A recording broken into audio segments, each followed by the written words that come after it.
बिस्मिल्लाहिर्रहमानिर्रहीम। अस्सलाम वालेकुम। उम्मीद आप सब दोस्त खैरियत से होंगे और एक और खूबसूरत सी सुबह को एंजॉय कर रहे होंगे।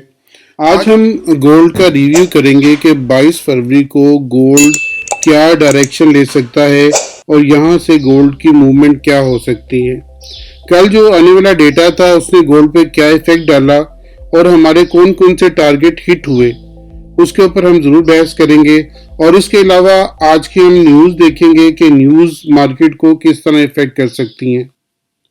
अगर आप अपने ज्वाइन करना चाहते हैं तो नीचे डिस्क्रिप्शन में एक व्हाट्सएप नंबर है, उसके अलावा टेलीग्राम का आईडी है और उसके साथ साथ एक लिंक है।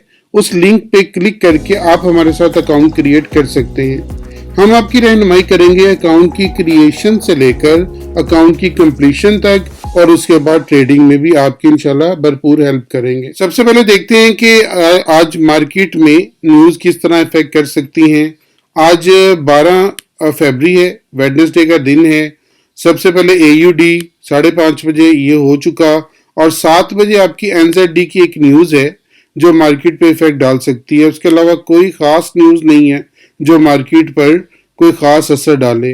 अलबत्ता एक G20 की मीटिंग है, ये G20 की मीटिंग मार्केट में एक हल्का फुल्का सा असर डाल सकती है, नजर आ रही है मंथ के ऊपर।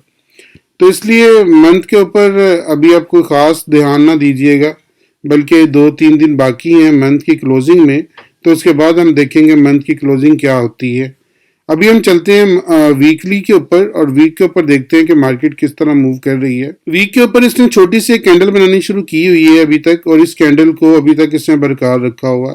जो नीचे का लो है जो इसने पिछले हफ्ते लगाया था उस लो को इसने ब्रेक नहीं किया, बल्कि इस लो के ऊपर ही मार्केट ट्रेड कर रही है और 1830 के पास घूम रही है।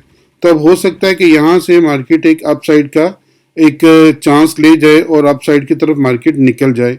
इसके बाद 4 घंटे में हम देखते हैं कि मार्केट अपना क्या बिहेव कर रही है। आपको याद होगा, अगर कल वाली आपने मेरी वीडियो देखी हो तो इसमें आपको मैंने यही लेवल दिया था कि 1830 से मार्केट दोबारा उठ सकती है, और अगर ये 1830 को टच करती है तो हो सकता है ये 1850 की तरफ चली जाए।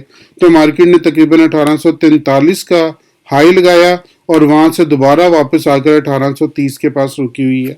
अब जब तक ये 1830 और 1824 के एरिया में रुकती है, यहाँ पे एक बाइंग जोन है, ये सारे का सारा आपका बाइंग जोन है। तो 1830, 1827, 1826 ये आपका बाइंग जोन है। तो इस बाई जोन में आके मार्केट में बाई करें और इसके साथ फिर आप 1850 की तरफ जा सकते हैं। अगर मार्केट अप साइड पे जाती है यहाँ से सीधी तो 1850 को हिट करती है, तो वहां से आपका एक सेल के लेवल बनेगा और सेल की एंट्री बनेगी। लेकिन अभी फिलहाल यहाँ पे मार्केट की बाई की एंट्री लग रही है और यहाँ से मार्केट हो सकता है कि दोबारा 1830, 1827 आपको दिखा दे, तो 27 के ऊपर आपकी एक बाई की एंट्री बनेगी और उस बाई की एंट्री के साथ आप अप साइड पर एक अच्छी मूवमेंट ले सकते हैं, अप साइड पे एक अच्छी मूवमेंट की तरफ जा सकते हैं। इसलिए आज का हमारा स्टैंस यही है कि 1830 के ऊपर आप बाई करें और इसके साथ मार्केट में अप साइड पे जाएं ताकि आप एक अच्छा प्रॉफिट मार्केट में गेन कर सकें। अल्लाह ताला आपको बेहतरीन ट्रेड का मौका दे। मुझे अपनी दुआ में ज़रूर याद रखिएगा, मैं आपके लिए बहुत दुआगो हूँ। अल्लाह ताला आपको बेहतरीन ट्रेड का मौका दे, आमीन।